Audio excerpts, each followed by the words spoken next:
बात करें 16 महाजनपदों की। भारत में 16 महाजनपद कैसे हुए, कब हुए, इनकी जानकारियाँ कहाँ मिलती है और भारत के ये किन किन क्षेत्रों में विस्तारित थे।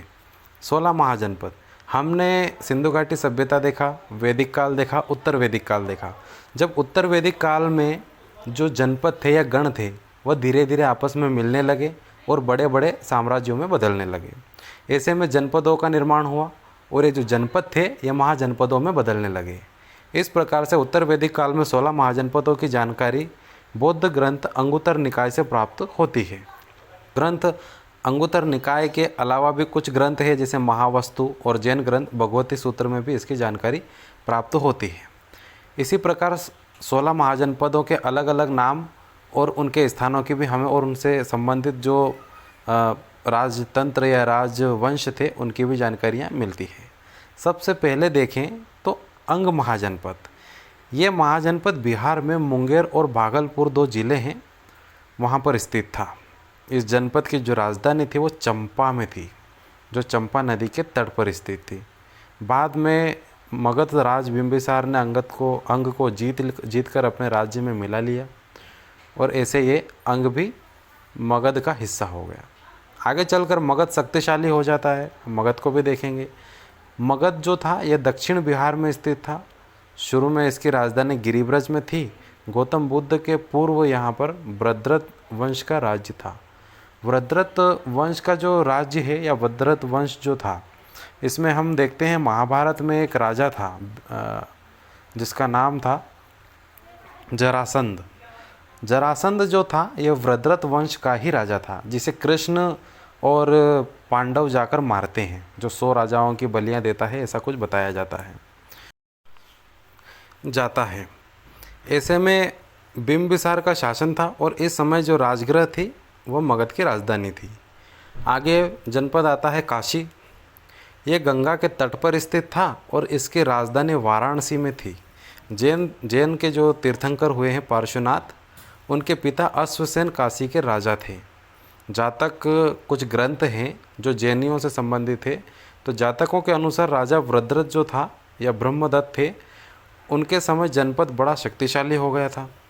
इस जनपद का कौशल के साथ बराबर संघर्ष चलता रहता था। कौशल भी एक महाजनपद था, इनकी सीमाएं आपस में मिलती जुलती थी, इसलिए सीमा विवाद या अन्य विवाद भी इनमें होते रहते थे। बात करते कौशल की। यह जनपद जो था वर्तमान जो क्षेत्र है अवध का, उत्तर प्रदेश में जो अवध क्षेत्र है उसमें फैला हुआ था। रामायण काल में इसकी राजधानी अयोध्या में थी। बौद्ध काल में इसकी राजधानी जो थी वो श्रावस्ती हो गई थी। जब कौशल की शक्ति बढ़ी तो शाक्यों ने इसकी अधीनता मान ली। शाक्य कौन थे? जब हम महावीर और गौतम बुद्ध को पढ़ेंगे तो हमें शाक्यों की जानकारी भी मिलेगी। एक वंश था। बुद्ध के समय कौशल का राजा प्रसेनजीत था और वह बौद्ध धर्म का अनुयायी था। प्रसेनजीत जो था इसके बारे में भी हमें जानकारी मिलेगी क्योंकि यह बौद्ध जो थे, गौतम बुद्ध, उनसे संबंधित राजा थे। आगे देखते हैं महाजनपद आता है वत्स। वत्स जो था यह प्रयाग क्षेत्र में स्थित था। इसकी राजधानी कौशाम्बी थी। जो 6ठी सदी ईसा पूर्व में वत्स का राजा उदयन था। संस्कृत साहित्य से ज्ञात होता है कि उदयन से अवंती के शासक प्रद्योत का बड़ा संघर्ष हुआ था। अवंती एक महाजनपद था जो कि मध्य प्रदेश के उज्जैन में स्थित था। वर्तमान जो उज्जैन है उसका प्राचीन नाम अवंती था। और अवंती का जो राजा था चंड प्रद्योत, इसमें प्रद्योत या चंड प्रद्योत उस समय बड़ा ही शक्तिशाली और प्रकांड राजा था। इससे मगध के राजा भी डरते थे, इसलिए इनका भी साथ में उदयन से अवंती के साथ जो संघर्ष था वो होता रहता था।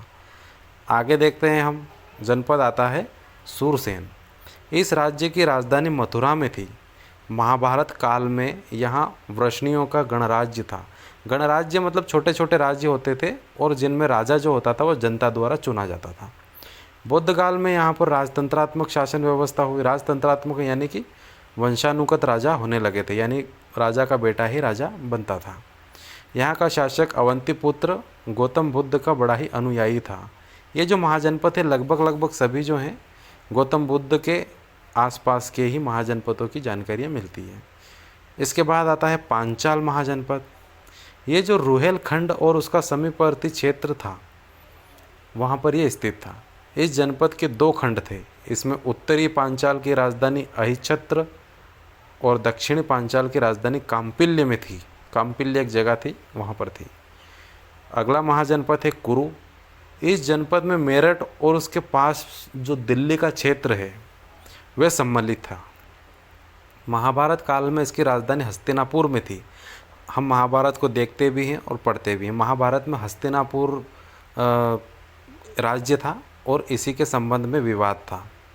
राजा थे कौरव और पांडव हस्तिनापुर के, तो राजधानी जो थी वो हस्तिनापुर में थी। तदंतर जो इसकी राजधानी इंद्रप्रस्थ में हुई। इंद्रप्रस्थ वो जगह थी जहाँ पर पांडवों ने खांडव वन को जलाकर इंद्रप्रस्थ बनाया था। जो दिल्ली का जो क्षेत्र था, जिसे पुराने दिल्ली है, वहाँ का जो क्षेत्र है उसे ही प्राचीन नाम जो है वह इंद्रप्रस्थ में ही था। जो जातक थे, जातक में इसके राजा कौरव, सुतसोम और धनंजय मालूम पड़ते हैं। तो कुरु जो महाजनपद था ये लगभग महाभारत का जो क्षेत्र या उससे संबंधित जो राज्य थे वहीं स्थित था। बात करते हैं मत्स्य की। मत्स्य ये कुरु के दक्षिण और यमुना के पश्चिम में स्थित था। इसकी राजधानी विराट नगरी या विराट, जयपुर, जो राजस्थान का जयपुर है, वहाँ पर थी। इसी विराट नगर में शायद पांडवों ने अज्ञातवास बिताया था। चेदी राज सहाज ने कभी इस पर शासन किया था। बाद में मत्स्य मगध में विलीन हो गया, क्योंकि मगध शक्तिशाली हो जाता है और यहाँ पर कई राजाओं के राज्य रहते हैं और फिर मगध सारे जो जनपद हैं उनको जीतने की ओर बढ़ता है। आगे देखते हैं हम। अगला जनपद वो था चेदी जनपद। चेदी जो वर्तमान क्षेत्र जो बुंदेलखंड और बघेलखंड है, मध्य प्रदेश और उत्तर प्रदेश के जो मध्य है, आधा उत्तर प्रदेश में और आधा मध्य प्रदेश में जो ये बुंदेलखंड है और साथ ही जो बघेलखंड का क्षेत्र है, इसमें फैला था चेदी महाजनपद। चेदी राज्य भी हुए हैं, चेदी राजा भी हुए हैं और इनका बड़ा ही गौरवशाली इतिहास भी रहा है। इसकी राजधानी केन नदी के किनारे बसी सुक्तिमती थी, जिसे सोतवती भी कहते हैं। महाभारत काल में इसका शासक शिशुपाल था। चेदी की एक शाखा कलिंग में भी स्थापित थी। कलिंग जो है ओडिशा का क्षेत्र था और कलिंग में भी चेदी राज्य थे जो कि जैन अनुयायी था, जिसके बारे में हम जानकारियाँ प्राप्त करते हैं। वहीं बात करें यदि शिशुपाल की, कि महाभारत काल में इसका जो शासक था शिशुपाल वही है जिसकी 100 गलतियों पर कृष्ण सुदर्शन चक्र से उनका सर काट देते हैं। जी हाँ, ये यहीं चेदी जो महाजनपद था मध्य प्रदेश के बुंदेलखंड और बघेलखंड क्षेत्र का, इसी का राजा था। बात करें अवंती की। अवंती वर्तमान समय में महाकाल की नगरी उज्जैन, इसका प्राचीन नाम अवंती था और यह एक शक्तिशाली महाजनपद के रूप में गिना जाता था, क्योंकि यहाँ पर चंड, प्रद्योत, विंध्य, अनुविंध्य आदि राजाओं का राज्य रहा है और गौतम बुद्ध के समय पर यहाँ पर बौद्ध दर्शन भी रहा है। वहीं चेदी, यदि हम अवंती की बात करें तो मौर्य काल आते आते यहाँ पर जो अशोक महान था या जो राजा अशोक थे वो अवंती के राज्यपाल भी रहे हैं। तो इस तरह ये एक महत्वपूर्ण जनपद या महाजनपद था और इसकी 2 राजधानियाँ थी। ये मालवा, मध्य प्रदेश का जो मालवा क्षेत्र है वहाँ पर स्थित था और इसकी राजधानी उज्जैन में थी और जो दक्षिणी राजधानी थी वह महिष्मती, जिसे हम आज महेश्वर कहते हैं, वहाँ पर थी। गौतम बुद्ध के समय चंड प्रद्योत अवंती का शासक था और जो चंड प्रद्योत था वो बड़ा ही शक्तिशाली था। आगे हम उसकी शक्ति को भी देखेंगे, किस प्रकार उसने गौतम बुद्ध को उज्जैन आने के लिए आमंत्रित किया था और वो नहीं आ पाए थे और उन्हीं के एक हम देखें साक्ष्य के रूप में हमें प्राप्त होते हैं कि उज्जैन में बौद्ध स्तूप भी मिलते हैं जो कि कंचनपुर या कानीपुरा में स्थित है। आगे यदि हम देखें महाजनपद तो अश्मक, यह दक्षिण भारत में गोदावरी घाटी में स्थित था। इसकी राजधानी पोतन या पोतली में थी। पुराणों के अनुसार यहाँ का जो राजा था वह इक्ष्वाकु वंशीय क्षत्रिय राज्य थे। जो क्षत्रिय राजा थे इक्ष्वाकु वंशीय। इक्ष्वाकु वंश कौन सा था? इक्ष्वाकु जो वंश था असल में जो राम हुए हैं, दशरथ, राम, ये इक्ष्वाकु वंशीय राजा ही थे। अर्थात जो अश्मक जो राज्य था ये इक्ष्वाकु वंशी ही राजाओं का राज्य था। जातकों में यहाँ के जो राजा के नाम हैं वह प्रवर और अरुण आदि मिलते हैं। बाद में यह अवंती के अधीन हो गया, अवंती ने इस पर कब्जा कर लिया था। बात करते हैं अगला महाजनपद, एक गांधार था। गांधार यह जनपद जो अफ़गानिस्तान है, वर्तमान क्षेत्र में जो अफ़गानिस्तान है उसका जो पूर्वी जो भाग है और जो पाकिस्तान है पाकिस्तान का पश्चिमोत्तर भाग है वहाँ पर फैला हुआ था। इसकी राजधानी तक्षशिला थी, जिसे टेक्सला बाद में कहा गया, जो शिक्षा का एक बड़ा केंद्र थी। इसकी दूसरी राजधानी पुष्कलावती थी, जिसे हम पेशावर कहते हैं अभी वर्तमान में। और गौतम बुद्ध के काल में कुशावती गांधार का शासन था। गांधार, हम महाभारत में जो मामा शकुनी हैं उनके बारे में देखते हैं तो उन्हें गांधार नरेश कहा जाता है। गांधार नरेश ये वही गांधार है जो उस समय वर्तमान समय में जो अफ़गानिस्तान है वहाँ पर गांधार फैला हुआ था और हमारा एक महाजनपद था जहाँ से मामा शकुनी राज्य करते थे। अगला महाजनपद है कंबोज। यह जो जनपद है गांधार के उत्तर पश्चिम में स्थित था। इसकी जो राजधानी थी वो हाटक में थी। और साहित्य में गांधारों के जो साथ कंबोजों का भी उल्लेख मिलता है। इससे ऐसा लगता है कि दोनों में निकट संबंध रहा है। क्यों? क्योंकि ये जो कश्मीर क्षेत्र है यहीं पर कंबोज स्थित था और अफ़गानिस्तान में गांधार था, तो आपस में सीमाएं मिलती थी, इसलिए इनका संबंध भी रहा होगा। अगला महाजनपद है मल्ल। मल्ल एक संघ राज्य था। संघ राज्य यानी कई गणों का या कई जनपदों से मिलकर ये एक महाजनपद बना हुआ था। सबसे पहले यहाँ राजतंत्री राज्य था। बौद्ध काल में यहाँ संघ राज्य स्थापित हुआ। इस संघ राज्य में पावा और कुशीनारा के मल्ल सम्मिलित हुए। यह जनपद हिमालय की तलहटी में स्थित था। यह लगभग यदि हम देखें तो उत्तराखंड और हिमाचल का जो क्षेत्र है वहाँ पर ये स्थित था। अगला जो महाजनपद है अंतिम वह है वज्जी।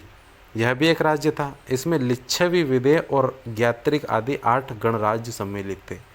गणराज्य वे थे जहाँ पर जनता द्वारा राजा को चुना जाता था। जनता अर्थात एक परिषद होती थी जो कि जगह जगह से चुनकर आती थी और परिषद के माध्यम से ही राजा का चुनाव किया जाता था। इस तरह से गणराज्य थे। वज्जी संघ राज्य उत्तरी बिहार में फैला हुआ था। लिच्छवी इस संघ का शक्तिशाली गणराज्य था। इस लिच्छवी गण की राजधानी वैशाली थी, जो संघ राज्य की भी राजधानी थी। विदेह की राजधानी मिथिला और ज्ञात्रिक की राजधानी कुंडग्राम में थी। गौतम बुद्ध के समय यह संघ राज्य विद्यमान था। तदंतर बाद में यह मगध साम्राज्य में मिला लिया गया। तो इस प्रकार से 16 महाजनपद हुए और ये 16 महाजनपदों में आपस में मैत्रीपूर्ण संबंध रहे, लड़ाइयाँ हुई और लड़ाइयों के उपरांत कई महाजनपद आपस में एक दूसरे में विलीन हो गए। जैसे कि जो मगध था, धीरे धीरे मगध की शक्ति एकत्रित हुई, शक्ति संघ में बदली और फिर आगे चलकर जो मगध जनपद था वो आगे चलकर महाजनपद बना। और महाजनपद के बाद में यहाँ पर जितने भी जो राजवंश आए उन्होंने इसका एकीकरण किया और इसके साम्राज्य को बढ़ाया।